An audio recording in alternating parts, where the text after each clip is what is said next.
Normally परिमेय संख्या के बारे में हम जान रहे हैं। तो परिमेय संख्या किसी भी संख्या के बीच में कोई भी संख्या निकालना ही परिमेय संख्या कहलाएगा, ठीक है। जैसे 0 और 1 के बीच में हम 0.5 ले रहे हैं, तो ये फाइंड करने का कोई भी नंबर का एक तरीका होता है। तो ये फार्मूला के अकॉर्डिंग अगर आप चलते हैं, अगर कोई दो संख्या दिया जाए, मान के चलो दो संख्या दे दिया, एक 0, आप 0 ले लो एक संख्या और 1 ले लो, इसके बीच में अगर आपको फाइंड करने बोल दिया जाए कि कोई एक नंबर फाइंड करके हमको दिखाइए, तो क्या कीजिएगा आप? सबसे पहले दोनों संख्या के इस एक को A मान लो, एक को B मान लो, इसको A मान लो, इसको B मान लो।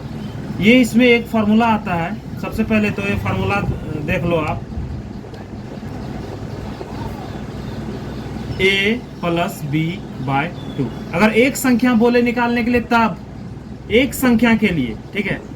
ये नहीं कि आपको 10 संख्या बोल दिया जाएगा और आप फाइंड करने लग जाओगे, तो फिर रॉन्ग हो जाएगा, ठीक है। तो उसके लिए क्या करना है? सबसे पहले A और B, जैसे इधर 0 है और इधर 1, A के लिए 0 और B के लिए 1, और नीचे /2, ठीक है। तो 0 को हम A मान लिए और B 1 आ गया मेरा। ये फार्मूला के अकॉर्डिंग हम बना रहे हैं, ठीक है। तो 0 + 1 कितना होगा? 1, और नीचे क्या है? 2। अब अगर आप डिवाइड करोगे 2 से 1 को, तो कितना आएगा? 0.5। Yes sir. तो 0.5 जो आया, यही इन दोनों के बीच का नंबर हो गया, ठीक है। Yes, ये फार्मूला के अगर अकॉर्डिंग आपको बोला जाए बनाने के लिए, तब इसको फाइंड करने का एक और तरीका है। मान के चलो जैसे 0 और 1 के बीच 5 संख्या मांग लिया कि 5 रेशनल नंबर हमको बताइए, 5 परिमेय संख्या बताइए, तब कैसे करोगे? तो वहां आपका ये ट्रिक काम नहीं करेगा। काम करेगा लेकिन उसमें आपको वक्त ज्यादा लग जाएगा, समय ज्यादा लग जाएगा। तो देखिए, समय जहां ज्यादा लग जाएगा उसको अवॉइड करोगे, क्योंकि मैथ में आपको जितना समय बचाओगे उतना फायदा है, ठीक है। तो चलिए अब फाइंड करते हैं ट्रिक। ट्रिक के अकॉर्डिंग की अगर हम बात करें, तो ट्रिक के अकॉर्डिंग बात जब आती है, तो उस समय क्या करते हैं?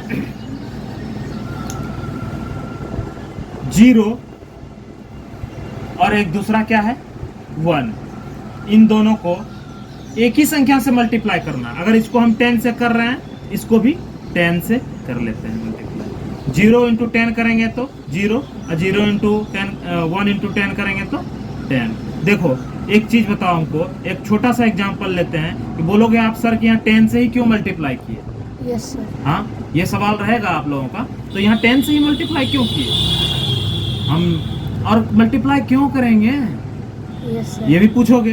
तो बात आती है कि किसी भी नंबर के बीच में अगर ज्यादा नंबर फाइंड करना हो, तो ट्रिक के लिए आप 10 के जगह 100 से भी कर सकते थे। अगर 50 को मांग दिया उसके बीच में संख्या, तब क्या करोगे?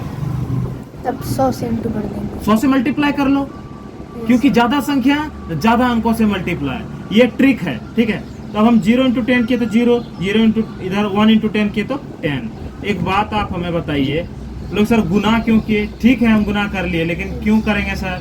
10 से क्यों? इसको 10 से, इसको 5 से क्यों नहीं? ये भी सवाल हो सकता है। सपोज मान के चलो आप अगर 2 स्टूडेंट है, ऑलरेडी एक के पास 5 है, एक के पास 10 है, ठीक है। तो एक को मैंने 10 और दे दिए, दोनों को 10-10 और दे दिए। अब क्या हुआ? एक के पास कितना हो गया? 15। एक के पास 15, एक के पास 20। एक के पास 15, एक के पास 20 हो गया। अब बताइए, पहले भी 5 रुपये का अंतर था, उनमें डिफरेंस था। एक के पास 10 था, एक के पास 5 था, 5 रुपये का डिफरेंस पहले भी था। अब हम 10 रुपये अगर दे दिए, तब भी 5 रुपये का ही डिफरेंस है। कोई फर्क पड़ा? कोई फर्क नहीं पड़ा। उनका रुपया अधिक हो गया, लेकिन दोनों के बीच का अंतर सेम रहा। तो इस वजह से हम सेम नंबर से मल्टीप्लाई करेंगे। तो समझ रहे हो ना? अब आगे बढ़ते हैं, ठीक है। एक 0 हो गया और एक 10 हो गया। अब 0 और 10 के बीच में हम कितना नंबर ले सकते हैं? 1 2 3 4 5 6 7 8 9। 0 से लेके 10 के बीच में हम इतना नंबर ले सकते हैं। हमें क्वेश्चन में कितना बताया था? क्वेश्चन में कितना फाइंड करने के लिए बोला गया था?